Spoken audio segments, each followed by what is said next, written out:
Welcome to BoomFit Bros, episode 24. Oh, I was about to say 23. Yeah, 24. Okay.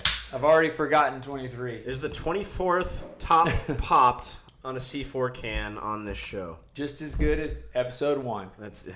There you go.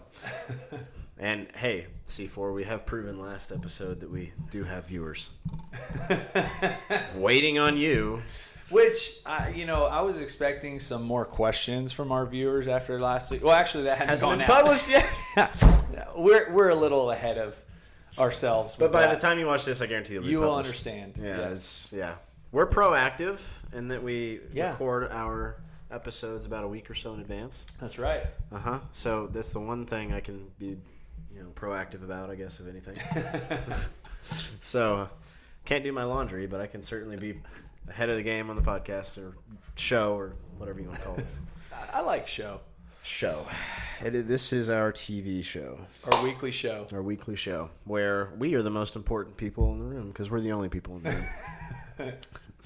All right, guys. So today we are last time we had the listener question, which I thought was good. It was about what if you have different goals in a relationship, essentially. Yeah. Like, how can you essentially not cook totally separate things when you have different goals? And you should watch it if that's you should, especially if you're watching this right now and you're thinking, I want to get my spouse on board, or I want to help my girlfriend, or I want to watch that episode. Yeah, watch that episode because it'll help you guys get synced up. Yeah, as much as is possible. Yeah, but today we're drinking C4. Charlie's drinking C4. Yes. Yeah, I hit my caffeine quota a while back. Until 2:00. So today we're talking. So I wrote this article, and I titled it "Majoring in the Minors," and the reason being is because, well, humans like complex things apparently, and the whole goal of this is to bring you back down a bit and focus on what really matters. Example. I read this a long time ago, and the line, I think it was talking about entrepreneurs or something. I think step number 1 was create an awesome business idea that everybody loves. And then step 2, once it hits success, complicate the ever-living hell out of it. And anyone who owns a business can probably attest to that fairly easily. Yep. But the irony of that is not to complicate it. And that's what we're doing here. So, we are uncomplicating your complicated life in this episode. So, here we go. Situation. I had a client a long time ago, and it was a consult with them. I said, what's your goal? Weight loss. Great. Okay. Here's what we're going to do. Here's the plan. And we finished with the consultation. I said, any questions? And they go, yes. Do I need to buy weightlifting shoes? And what protein should I get? Do I need to get protein powder? They're not bad questions. Yeah, they're questions. But they're not the best questions or the ones you should really be answering. So, we're asking. My answer, or rather follow-up question, I said, well, what's your goal? And they said, lose weight and tone up. And I said, then maybe we should put buying weightlifting shoes on the back burner, and let's focus on how much you're eating, whether you're exercising regularly, your sleep, the majors. In other words, the whole point of this is don't sweat the small stuff. I think there's a psychological tendency for people to default to kind of, I would say, direct resistance towards what they don't want to face. If you take it in sales. Like finding fancy ways to get around the thing that you actually need to do. If you know you need to make 10 phone calls a day, but now what you want to do is to perfectly organize your calendar. You know what? Make the Excel spreadsheet. I'm gonna write out my phone script. The right color. Almost this would be the equivalent of saying, Gus, is green the right color to use when somebody answers their phone. Absolutely. Yeah, that's why they put the green answer. But it's a good question, right? Because you need to code, or you want to code this accurately, or I want your, I want to do this in the way that you want to. But probably, if you're not making phone calls, which would be in that case, or in this case, weight loss, weightlifting shoes, not a bad question. I like how you said that, because it's a legitimate question. It's not a bad question. You don't want to make people feel bad for asking questions, but at the same time, it is what. But it's not the right question. Yeah, and so here's my question for you is, what would be some of the right questions for that client, for somebody who's looking to lose weight? What is the one thing I should put most of my energy and effort into? That's a good question. I think. Yeah. No, I love the one question component. I like saying, I like flipping it with people who want to lose weight. And I say it like this sometimes when people want to lose weight, and I'm in casual conversations. This would not be like in a personal training studio or in here in a consult. It's just very casually out. If somebody's asking me, I go, what is the one thing right now that if you actually changed would make the biggest transformation in your overall diet? There's also, so that actually reminds me, tangent. There's a book by Gary Keller. Called The One Thing. Yep. And actually the question was very similar to that, what you just said. That's where I got it. Oh, well, son of a gun. Yeah. Weird. So I think the question in that book is written somewhere along, like pretty close to what Charlie just said, but it's what's the one thing that you could do by doing that thing would make everything else easy or unnecessary? Yeah, and I feel like it's a phenomenal way to look at nutrition, because everybody's probably living on a lot of habits, right? Whether from what you eat when you wake up, what you eat during the day, all habit. Whether it's a snack here, a snack there, a coffee, a Starbucks, what you eat when you get home, how you snack when you get home, and then how you snack before you go to bed. And then you just basically say, what is the one thing that you could either cut out, change, tweak, work on, that by doing that, it would make the biggest transformation in your health. Like everything else, they answer their own question, right? Exactly. Because what typically people will know right away is, oh man, if I just quit going to Starbucks, right? Not you, not me, because people are getting a lot of sugar and a lot of free. That'd make my nutrition so much better. Yeah. Or man, if I just stopped eating after 8:00 at night. I'll throw this tip out there. I've heard Ben Bergeron say this a few times, and I think it's worth sharing, because I think there is a little bit of truth to this. But for people who struggle with eating late, you know what his answer is really quickly? Like, brush your teeth. He goes, there's something about when you brush your teeth and you have clean teeth, like clean mouth, that you don't want to like eat more. It's true. So if you struggle, like maybe you eat dinner at 6:37, and then you struggle eat hunger cravings after 8. Brush your teeth, and then you probably won't. Yeah, that minty aftertaste doesn't really go too well with anything. So, but it's actually a pretty fascinating thought to think that, man, that's something that little. But going back to like the one thing, right? It could be. That actually could be the one thing. Yeah, it could be for a lot of people. And so I like the title, Majoring in Minors, because, I got a major in sport management and a minor in business. Ironically, I flunked out.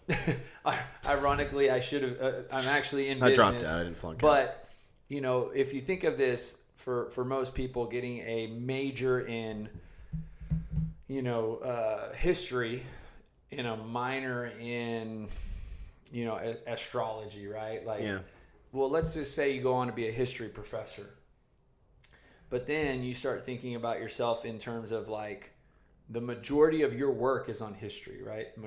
Yes, you could have a hobby interest in astrology and wanting to read a lot about it, but at the end of the day, 90% of what you're doing is history.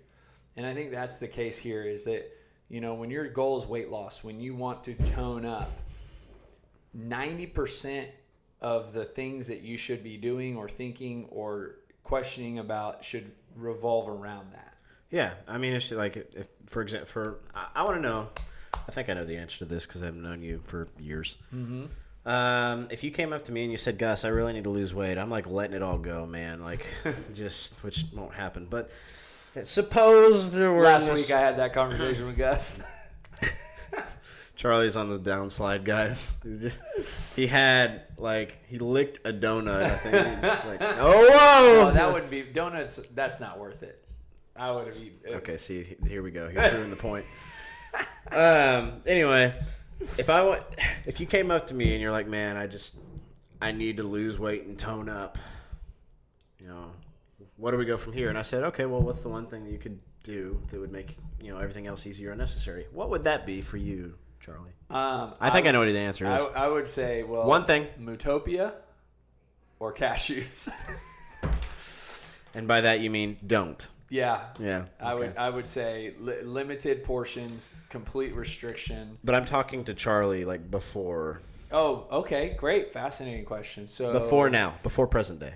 When I was 18, that would have been soft drinks. Okay. Because I was drinking 6 a day. Yeah, most people's answer won't resonate with Mootopia or cashews. Just throwing that one out there. Yeah, his soft drinks. His vice is Mootopia and cashews. Yeah. So all right. So soft drinks. That's a great one. So then, what we would do as your trainers go about finding ways to not necessarily eliminate them, but get darn close. Mm-hmm. Ideally, eliminate. But if I'm coaching Charlie, my first thing is like, okay, well, how many sodas are you drinking a day? And you would say 6. Great. Is 5 reasonable? Absolutely. Okay, we'll start there. Boom. All right. So if you do the math, each soda is about 140 calories. You multiply that times 7 days a week. Okay. We'll just say 700 because I'm not really good at the math aspect of it, but it's probably closer to 8 or 9. All right. And you've already created a close to 1,000 calorie deficit in 1 week, which adds up, by the way. Mm-hmm. And then once you get really good at that, I come back and I say, all right, Charlie, you're doing 5 a day. And you say, yep. Okay. How's 4 sound? Sure. Okay. Or how about 4 and a diet soda? Oh, yeah. All right, there we go. All right. And then we move forward. Okay? Hey, again, the whole goal is just to eventually get him off sodas because that's the one thing that he's working on. So you get the idea. But we're majoring in the major thing for him, which, if he's pounding 6 sodas a day, my God, that's a lot of soda and a lot of calories. So, yeah, let's hack away at that. And, and again, looking at this in that context is there's a tendency probably from the person who's sitting here that says, Gus, what about, should I start doing cardio? In this case, minor. You could. Again, yeah, but again, it's dependent. Yeah. Should I cut bread out? Depends. Again, there's this curiosity that exists. Yeah, there is. Sometimes you almost feel like, is that it? Is that all you want me to do? Yeah, and sometimes it depends on the person, but there are situations where, that will be the only thing I ask them to do. There are others who, and again, this is from person to person, there are others who can handle more. Mm-hmm. I have found that the majority of people I've worked with probably are somewhere in the middle. They can't really handle a whole lot at one time, but they certainly can handle more than one thing. I think the overriding theme of this message, right, of this week's episode is you need to be honest with yourself. Are you asking the right questions? Yeah, exactly. And where do you struggle the most? Yeah, and part of asking the wrong questions means you're not facing the very hard truth that exists in the challenge ahead of you. Part of asking the right questions, so if we're going to diagnose this from a psychological perspective, is part of you asking the right questions is taking complete ownership of the fault. Yeah, you have taking complete ownership of the responsibility that you have in the process. What's the cliche that the first step to recovery is recognizing you have a problem? Yeah. Yeah, it's true. You have to understand that, okay, obviously, you have a problem if you're asking a weight loss expert for help. But it's not just that. Why? Why did you get to that point? That's what you have to kind of face. And sometimes it's a bit of a bear to face. I'll say this because I want to be fully honest and say that I have probably been on the other end of this conversation in a lot of areas of my life, right? Yeah, it's not just fitness. Yeah, so you can have this conversation, the major minor conversation, and you can put me in that seat where I've been the person over here asking the wrong questions. And part of it, I think, is realizing that you don't know what you don't know.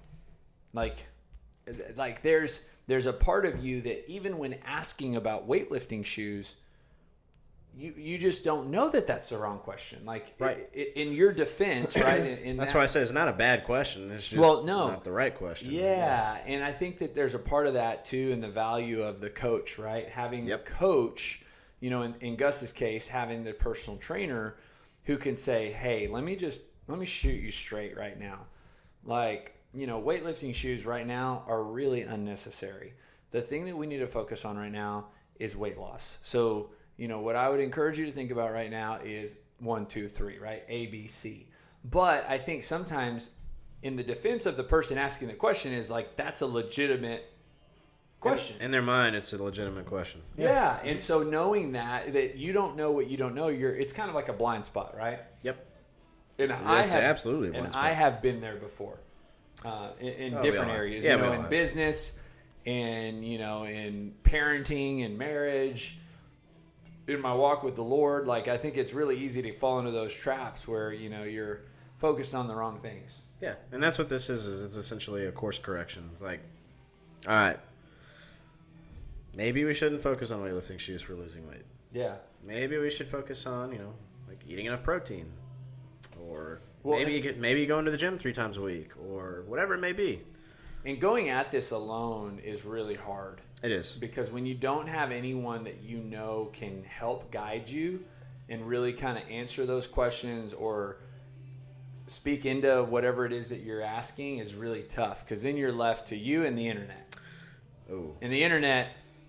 Abraham Lincoln once said, everything on the internet is true. Think about that one for a second.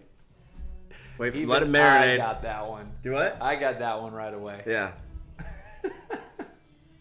I thought it was clever. Good old Abe. Okay. So I want to actually do something. What are your...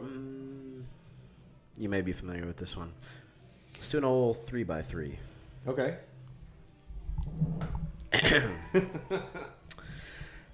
3 answers to 3 questions. Question number 1. What are 3 minor questions you've heard regarding weight loss? So things that you hear most commonly about, like, hey, I want to lose weight. Great. You know, like, and then they proceed to ask questions. Well, I gave you this example one time, so I'll share it again. But basically, I was doing a nutrition seminar and talking about, you know, protein and healthy protein and giving examples of it, and then going into kind of foods that you should eat. But one of the people asked if bison was okay. And the question and the way it came is not bad, but it's very similar to what we were talking about weightlifting shoes, you know. Right. It was, you know, it was avoiding the reality of some of the truth that wasn't wanting to be heard about what the foods that aren't allowed are compared to foods that are allowed. Another one been asked about artificial sweeteners. Oh, that's a good one. And, you know, again, like, hey, are artificial sweeteners okay? I'm not here to have that debate on this episode, but at the same time, you know, I think it's the wrong questions. You know, the artificial sweeteners aren't the reason that our country's obese. No, it's not. I've tangent on this. Yeah. It's like you're talking to someone, and let's say that I've actually had this conversation, like they were a heavy soft drink user, and I actually did the same exercise with them that I just did with you. Like, okay, well, can you do like 5? And they were doing 6. Like, yeah, sure. Come back next time. Can you do 4? I don't know. It's like, okay, how about 4 in a diet soft drink? It's like, oh, well, artificial sweeteners can kill you. And I'm like, we have some other things that can also do that we need to address. Yeah. Like, you know, it's just not the right top. Like, the ideas that people get, again, not wrong, but also not right. Just, if you're asking the question of whether or not you should be drinking artificial sweetener in a weight loss situation, like, there's other more important things to focus on. Yes. What's your third? I would say to a certain extent, like fruit, because I think fruit gets painted out to be the bad guy. Oh, yeah. And I think, like, again, going back to, like, fruit is not the reason that people are overweight, right? Like grapes. And so do I need to cut out fruit is the question here you're asking. I think fruit really has gotten painted to be the I really think you had too many orange slices the other day, man. Like, you're And really so, just, yeah. You know, again, it's just focusing on the wrong things. Like, there's some really overly, glaringly things that need to change in certain people's. And fruit is not one of them. Yeah, and like One of my favorites, I'm surprised you didn't just, can I put butter in my coffee? I don't care. I mean, like. Well, and that was that craze, you know. Yeah. I don't know. It's probably still a craze. I think it's still a thing. Keto kind of took the storm and It's still going strong. butter in the coffee. I'm guilty. I did it for a little while. Yeah, I tried it. And I think I talked about it on a podcast. I tried the keto diet. Didn't work for me. Wasn't. No, me either. You know. Again, not the right question to ask. Yeah. You know, like, Yeah. not the right question. If you're all right, so And in that moment, like, it's the person who puts butter in their coffee because they think they're going to lose weight, but changes nothing else. but which means they're actually adding calories to their Yes. So Which there's I think we talked about this. If we didn't, we can. But it's unpacking the keto diet because I maybe we did should that. I unpack that tried a little. it. I think It we should do that a little more. Yeah, and I followed it like it was, but for me, it wasn't. Again, for some people it works, but that's a different story. Okay, so now let's go into 3 majors. Okay. So 3 questions that you think are really good when it comes to weight loss. I mean, I think any question revolving like nutrition around workout time. Yeah, like when are you going to work out? When are you going to exercise? Yeah, like how can I organize my schedule so that I can work out? Or how should food revolve around a workout time? That's a good one too. Should there be any food before, during, or after? That's not a bad question. I think is a good question.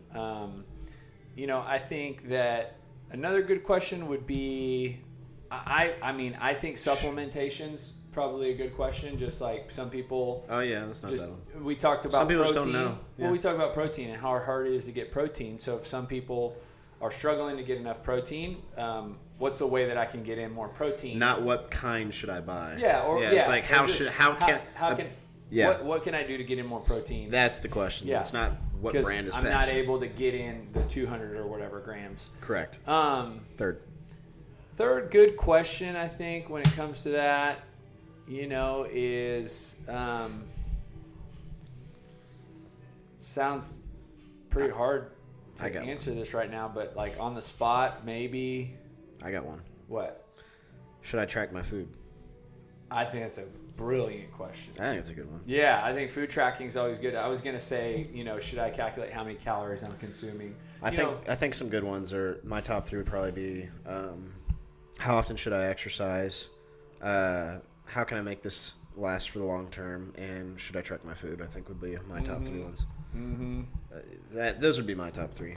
Well, and I think just like if you're a professor, if you're teaching anything, and you know students are engaged in what you're teaching, you can tell by the question. Yes. Of like, are they wanting to learn and grow and absorb the information, or not? Right. You know, and I think you know, anytime you're working with a client, you know, questions are always welcome because you want to make sure that you're getting guidance and. Yeah. Know. So 3rd category, what are your top 3, like? Top 3 methods for fat loss? I think counting. I would say not counting calories. I would say just tracking calories. Tracking food. Yeah. Tracking food. Tracking everything that enters your mouth, I think, is one of the best ways. Because what it's going to do, it's going to eliminate a lot of junk. Correct. Just by. And I actually want to do an episode on different tracking methods too. Yeah. I think that'd be great. So the question was, what are the 3 favorite ways to lose weight? Top 3 ways to lose weight. So I say track your calories, work out, right? Yep. Like exercise. And then, you know, I would say now with 6-week challenge, I'm convinced that like having like a body composition every 2 weeks. So kind of this measurable way to make sure that you're trending. Like have a way to know that you're making progress. Yeah. Right? So like, you know, instead of just doing something and getting on the scale, actually having this body fat test every 2 weeks to make sure that what you're doing is working. My 3rd one, I like that one. I like the measure. My 3rd one probably would have been social situations. Like put yourself in social groups where that kind of thing is the norm, as opposed to like, you know. Yes. Does that make sense? Community. Yeah. Yeah, putting yourself in an environment. Join a community of like-minded people. So Yeah. like it's exponent, and this is science too. Like exponentially harder to do it on your own, or with Yes. people who like look at you like you have, like as soon as you pull out, or you say, hey, I need to log this in my Fitness Pal or whatever, and people say like, man, live a little, find a different group. Yeah. Because that that can wear on you. Like, Yeah. you're No, treated as I a think social you're right. outcast, I think essentially. putting yourself in an environment around people who are doing what you want to do is huge. Absolutely. Yeah. Yeah, like, I mean, just think about it. Would you rather have people, like, looking at you like you have a third eye all day long, or would you rather be talking about, like, different ways to improve with other people? Yeah. You get the idea. A lot easier in the second situation. Yeah. So, but, yeah, like... Well, and I think the opposite end of that is, how do you ask questions to get to that answer? Would be like, hey, let's say Gus is my trainer. Hey, Gus, I really want to get, more results. So, what would you recommend is something that I start doing right away, right? As opposed to throwing out, should I use weightlifting shoes? It's like, hey, Gus. Make your questions a little more open-ended. Yeah, let the coach, right? Because instead of coming up to the coach and saying, like, hey, which brand of this do you like better? Like, I'm picking one because instead, go up and say, hey, what do you think the next step is? Yes. Like, where do we go from here? Yeah. Not, hey, what do you think about this brand of keto powder? Yeah. Like, again, situationally, it might be the right question, but if you're talking in terms of like what are the big rocks that are going to move you in the direction of weight loss, it's probably not, at least initially. Yeah. So, one thing, and I know we're probably getting close to wrapping up, but I'm going to throw this out here because I feel like it doesn't necessarily have a place on this episode, but it has a place contextually in weight loss and everything we're talking about. A couple weeks ago, I mentioned that Kate did no sugar. Maybe it was last week. Yeah. So my daughter, 7 years old, Kate, just ended that on Halloween. So that was her 12th day no sugar. This is pretty fascinating. Okay, so this is like I'm actually fascinated at what's just happened in the last few days. So Kate, part of that was getting a reward, right? Like there was a agreement that we made if she completed this that she would get a toy, right? She's 7, right? But we can learn something from this in terms of like where you're at trying to cut sugar out or whatever, right? But the fact that a 7-year-old is more successful than most Well, people. she did it. Yeah. So get this. Saturday, That's impressive. Kate and I go, we get her toy, we come home. There's already this understanding that she's been doing no sugar between my 4-year-old son, Anderson. Yesterday, Sunday, Anderson wants to do no sugar. Willingly. Go figure. Willingly. That goes back to this who you surround So yourself we with. mark it on the calendar, his 12 days. We did it. We put the big check mark last night. He did a little different version of there was a really pivotal moment during the day where he almost caved, but I told him, I said, look, you can have this, but if you do, today can't be your first day. And it was, you could tell it was a hard struggle. But he did it. He got the check mark last night. Now get this. Kate wants to do it again. So I said, Kate, okay, if we do it again, we got to do it for more days because, you've already shown you can do it for 12. She goes, okay, Dad, 13. And now she's even talking about wanting to just do this over and over and over. I'll tell you, from a parent perspective, I am glad to buy a toy I think at the end of the day, Every 2 weeks. I'll be winning by the time we get to 40 and 50, right? Because she'll have to go 49 days. We'll probably buy less toys going on this system. Like, get through Christmas. Nope.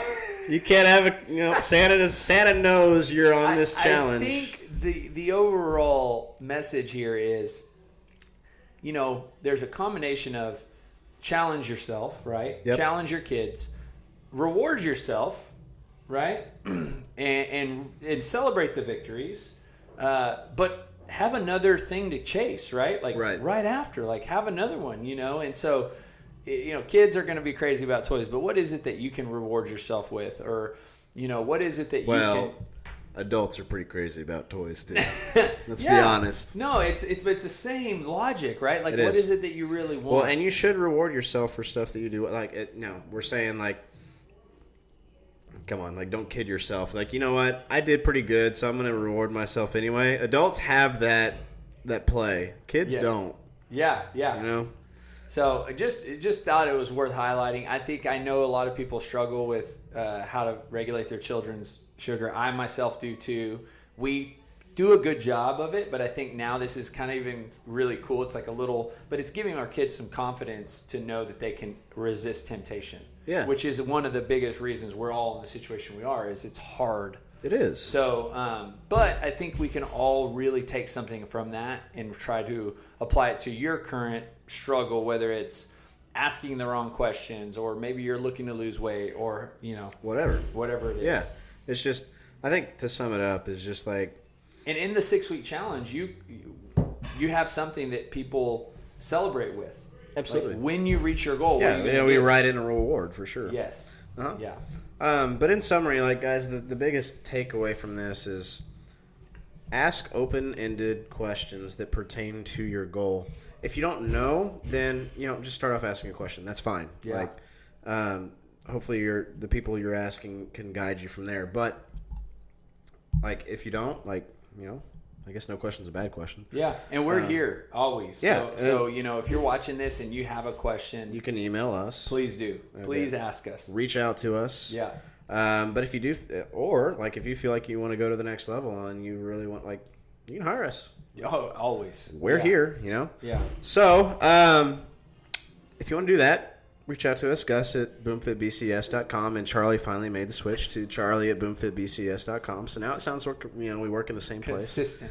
Consistency. Look at that. No, guys, really, if you're on the fence right now with whether you should kind of come over to the gym, whether it's a 6-week challenge or a workout program, I want to encourage you to do this now, because we're only going to enter a season that's going to be a lot harder with Thanksgiving and Christmas approaching. So if we can get ahead of that and really kind of set you up for success going into that time frame where you're already building some solid habits, it's just going to help you and prevent you from, let's be honest, you've got holiday parties coming up. Well, let's be honest. Alcohol consumption, sweet consumption. Coming out of the end of the holiday season, 10 pounds heavier. Average weight gain is 15 pounds in the next 6 to 8 weeks. Isn't that crazy? So you have to accept the fact that season's coming, whether you are on a good plan or not. And it will affect you, every one of you. And come January, you're going to want to get things right again. So better get things right now.